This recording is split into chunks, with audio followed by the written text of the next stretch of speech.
Tales from my D&D campaign. Previously. We need to get GE7 here. Bring back Daggerface, too.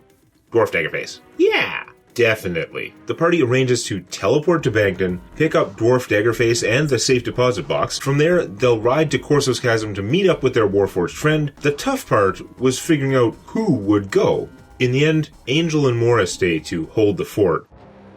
Detecting anomalous energy readings from the tram passage. Some event is occurring simultaneously at each of the sequential force walls. Uh-oh. She has no way to let us know of an attack? We really should have coordinated this part. I thought she had sending. Then you notice flickering lights far down the tunnel. Possibly familiar men made of fire.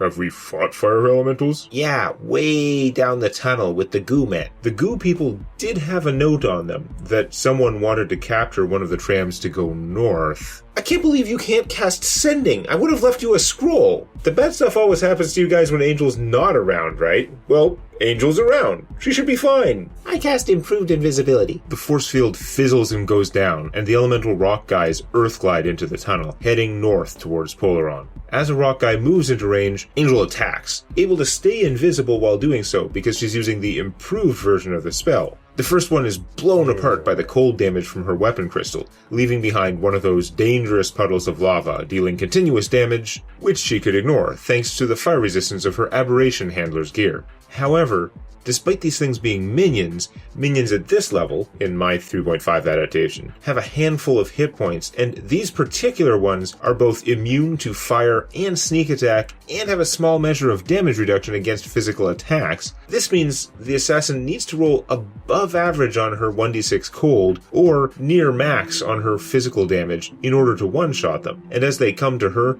able to target her with their tremor sense, she hits but fails to kill several times. They get some good attack rolls and smack her around, 3 hits between them for 10 damage each. Ow! They actually hit pretty hard when they get to full attack. But after another round where both sides accomplish nothing, Angel regains her footing and explodes the remaining ones, and then sees the flickering firelight down the hall stop approaching and start moving away. Controller, is there any way they can circumvent this tunnel? These things move through stone. Theoretically, Polaron's perimeter is protected against Earthglide. However, those wards have never been tested outside of a laboratory setting. The controller sounds very confident that the wards would protect against Earth elementals, but Mora sensed a duality. It believes the creator's calculations would have been correct, and yet simultaneously harbors misgivings about the lack of empirical data. Angel meets back up with Mora, Liz, and Rainbow Dash outside the main security room to plan a defense. The temple entrance is still being protected by the death laser, and the pair of conducting golems to angle the beam, knock people into it, and all that good stuff. But the same magma breach that blocked the lower entrance weeks ago had destroyed its laser. So the two main threats seem to be the enemy gliding through the crusted over lava flow in the tunnel itself, or the much worse prospect that Polaron's perimeter wards don't actually work, and Earth elementals could be attacking through any wall or ceiling of the stone-cut tunnels around the complex. Did you send up those artillery golems and the slicing golem? The optimal strategy for employing artillery units requires pairing them with melee screening elements. If you want, Liz can use the wand, then if I'm too beat up, she can switch in. Liz might get resentful about that. She wants to fight things. Let her fight. This shouldn't be as rough as that other battle. She is a warblade. Alright, Mora can use the rod. Liz can help smash things. Well, that's how it should have been last time! So with 2 of the missile-launching artillery golems and a pair of standard Atronium golems to protect them, Angel positions the Sphere and Rainbow Dash in reserve behind them. There's some tense waiting, and the controller is moving other units around down below, patrolling for possible perimeter breaches, but after an hour and a bit, there are signs of, Mora and I cast invisibility on me and Liz. Okay. It's some Earth guys moving out of the lava flow. They don't advance, though. They turn back towards the obstruction. While the others hold back, Angel creeps up to observe, hoping to stay beyond the range of their tremor sense. It soon becomes apparent that they are attempting to widen their narrow passage enough to let through something that is not immune to lava. Working with the fire guys, you're starting to think they're manipulating and hardening where they have dug through. What they're doing might be able to reduce the heat damage from lava proximity down to 10d6, or even a mere 5d6. As the fire guys begin to emerge from the tunnel, Angel backs off. Pretty soon, there are about 24 of them, and it's impossible to get a decent count of the stone minions as they move in and out of the walls, partly because they're running out of space in their beachhead. It does seem like only the perimeter is warded against Earthglide, because they are moving in and out of the stone. Well, if there are so many guys all bottled up in the tunnel, all yours. It doesn't actually have a trample attack, even though it's a giant ball, which probably should. But its thing is that in ball form, it has +8 AC versus attacks of opportunity. So it should be able to roll through with impunity, and as soon as it stops, the blades come out. Even with no Polaron charges out there, the Slicing Golem deals 30 damage with a DC 22 reflex save, and any of them who fails will be destroyed. 5 survive, which is above average for them, but all these here are all toast. A few of the remaining fire minions begin to advance, and without Tremor Sense, they make the mistake of passing right by Angel and Liz. Angel rolls poorly on her cold and physical damage, failing to kill one, but Liz finishes it off, and now they're both visible. 2 more charge them. Angel doesn't make it into melee range, while Liz is hit for 13, making her save to avoid being lit on fire. The sphere is getting mobbed with rock minions. They're hitting it about half the time, doing solid enough damage through its DR, but it's standing up fairly well, and it finishes off the minions left in range, while Mora kills a farther one with her crossbow, leaving only 9 fire guys. 8. Careful, there are more of them. They'll come through the walls. Right! Liz moves up and readies an action. The controller is letting Angel direct the Polaron units for now, though it could override her at any time. She has the artillery golems both designate her for 3 charges, so Mora could convert them to healing later with the rod. Now in position to full attack, the many stone fists reaching out of the sides of the tunnel pounded the sphere down below half HP. More of the Earth minions were advancing within the stone walls, still able to attack once, and, as usual, staying mainly in cover as they did so. They missed their attacks on Angel, and Liz kills the one coming for her with her readied action. That's when something else emerged from the breach. A Dragonborn? I always wanted to know what it'd be like to kill little one. It totally looks like a humanoid dragon, but isn't. It's kind of the opposite. He casts Chilling Fog. It's like solid fog, -2 to hit and damage while in the cloud. It takes a move action to go 5 feet, but this also deals 2d6 cold damage per round, no save. Don't we have something against fogs? That's part of the artifact crossbow, which I have. Vision is blocked by any more than 5 feet of the magical fog, so the artillery golems can't do anything at all except feed charges to units on their side of the cloud. They could blind fire a maelstrom of incendiary rounds or glitter dust, but none of that seemed particularly useful against these elemental foes, all of whom were immune to fire and most of which didn't need eyes to see. Angel is hindered as well, the penalties making her reach less useful and making a good roll on her cold damage the only way to one-shot the fireproof crit-immune minions. Mora tries and fails to dispel the cloud, and the heavily damaged sphere retreats as far as it can, its rolling AC bonus stopping all but one of the opportunity attacks.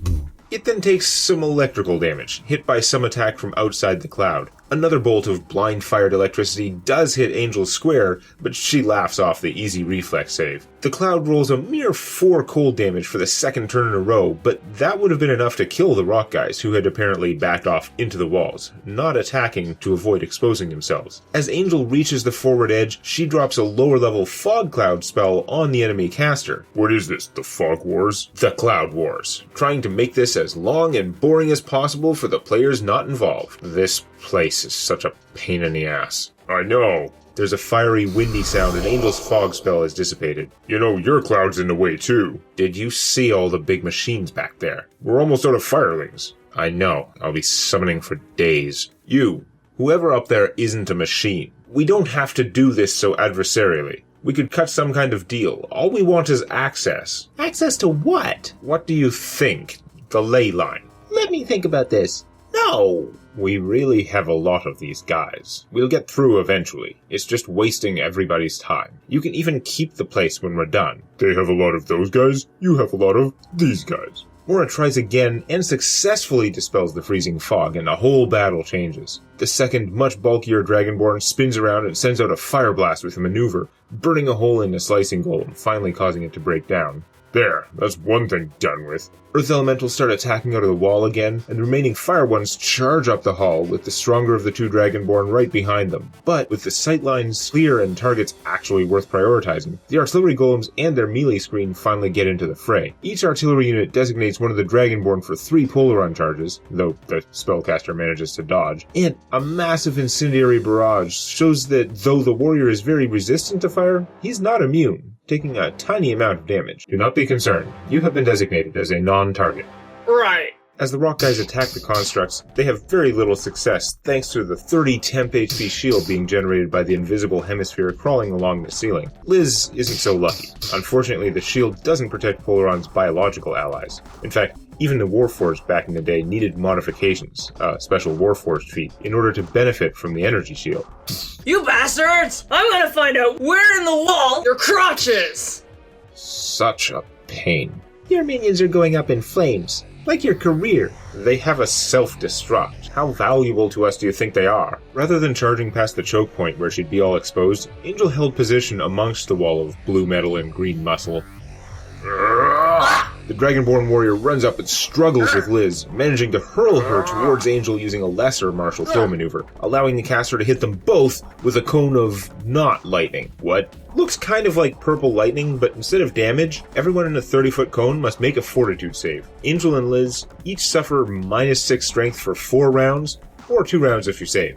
She saves and still gets -6 strength? For 2 rounds. Can she still even stand? Angel only has 10 strength, so -6 is literally crippling. But her equipment is so lightweight and minimalist that we do the math, and she's right on the line, but not actually encumbered, as long as she drops her crossbow. Liz, on the other hand, while massively strong, is encumbered with her medium armor and multiple two-handed backup weapons. Is she really? I don't want to do the math, so yes. I dropped my crossbow, but I'm getting out a vial and poisoning my weapon. The poison made from Kuatoa livers? No, Scorpion. 1d8 con damage. Let's see what the wizard's fort save is like. At the start of their turn, the missile-armed golem that had hit the warrior fires its artillery beam, blasting the warrior for 59 damage. Then the two of them unleash a full volley of glitter dust and demobilizer rounds. The caster laughed off the will saves, but the other one was utterly disabled, both blinded and slowed. Liz does get to her feet, but misses due to the brutal strength penalty. Yet the regular golems do some serious smashing, and of course, at the end of their turn, the artillery units designate both Dragonborn this time. Hey, are you awake? I can't see you. I can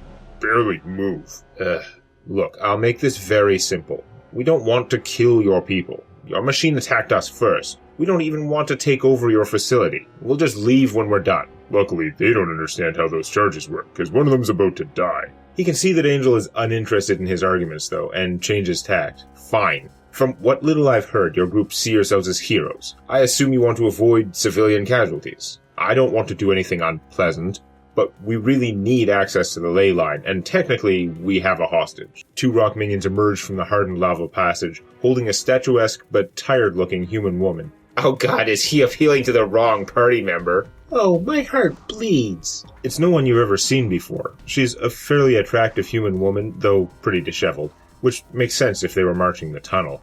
She was a member of that archaeological expedition, and very helpful in learning how to get here, but now that we're here, we don't really need her anymore. We just need access to the ley line for maybe 2 weeks. It's nothing that should affect you. You can watch if you want, and when we're done, we'll leave, and we'll release her to you. I don't know what they want, but I've been with them so long I don't care. Just let them have it so I can go. I'll give you my answer now. A couple more rock guys come out of the walls to physically shield the Dragonborn, but Angel still slashes him for a small amount of damage and... Colossal Scorpion Poison. Fortitude 25? No, he did not save. 1d8 con? 5. What's that? 50 hit points? Depends on his level. The constitution damage cost him 3 hit points per level. That's a lot of damage. The battle rages on, with the elemental minions breaking through the energy shields to inflict some damage on some of the golems, but the Dragonborn warrior does f*** all because he's slowed and blinded, and rock guys out in the open are pretty easy pickings. I'm just really curious what they were going to do with the ley line. Never gonna find out now. I wouldn't have dealt with them based on their tactics, but I'm pretty interested. I want to find out more for when we go after dragons. Angel tries to call Rainbow Dash up to attack, but she has to move up a lot to get in position. A shot from Mora bloodies the caster, then an artillery beam blasts him for 43. He's very badly hurt now. He can't run away because it's Angel. That being the case, casting on the defensive, he drops Chilling Fog right on top of all of you. So he's damaging them too? These things happen. Rainbow Dash stops at the cloud though. With Angel on a 15-foot high ceiling and the caster down on one knee, there's easily 5 feet of solid fog between them, preventing her from attacking. Get me the hostage. I'm going to attack the woman. She's helping them. It's morally ambiguous, but it's a good tactical move. You want her? I'm gonna take her away from you. Take your attack. Awesome, Angel. This is an Angel move. This is an Angel move. Ugh. Hey, She screams and falls. hard to tell if it was an "I'm dying" scream or just a getting slashed scream. I doubt they'll try and use her for leverage against you again. Next thing, they hear a spell being cast down below. The blind slowed guy is like, I've got this. attack of opportunity? You can't see him, but he does have to make his concentration check. Blah. He's just having a bad day. You're not sure what happens, but you think the stone guys are moving away. Angel drops down, basically just falls 5 feet, close enough to attack as she sinks. The strength debuff is worn off, and she slashes down at the Dragonborn, and on his turn, the cloud dissipates. The green Dragonborn, bleeding on the ground, shivering, poisoned, in negative HP. The woman doesn't look so great, but she's also alive. That was the plan. Just take the human out. Maybe she has -5 or -6 HP, but Mora will come in afterwards and heal her. You gotta be careful. Not all NPCs survive down to negative hit points. Well, we were hoping. That's a chance Angel's willing to take. Oh, damn it. The remaining Dragonborn can tell the cloud is gone, and though he can't see, he can guess why. He uses a shadow hand maneuver to teleport. Aren't they in Polaron's anti-teleportation field? Teleportation detected. I pull out my sword for style. Coup de grace. He dies. With the cloud down and the major enemies gone, Rainbow Dash doesn't attack so much as run up to Angel and nuzzle her. I'm just wondering if this guy stored his reserve hit points in the girl, like a Horcrux, and he just calls her over and bam! That'd be hilarious. Mora heals the woman. She doesn't wake up right away, but she seems fine. Huh?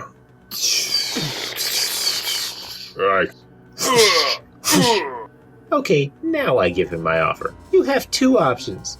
Kneel, surrender your weapons and armor, you're our prisoner, or we kill you right here. Damn it. This sucks. And he knows you're not bluffing because you already attacked his hostage. What did the Dragonborn want with the ley line? Next time on Tales from My D&D Campaign.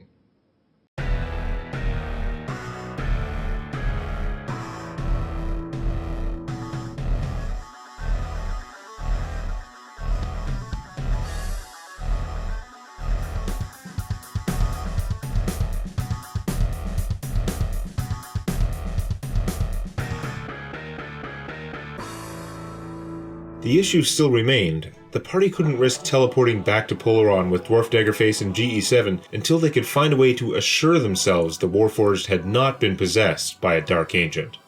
I'm sure he's fine. Yeah, let's go.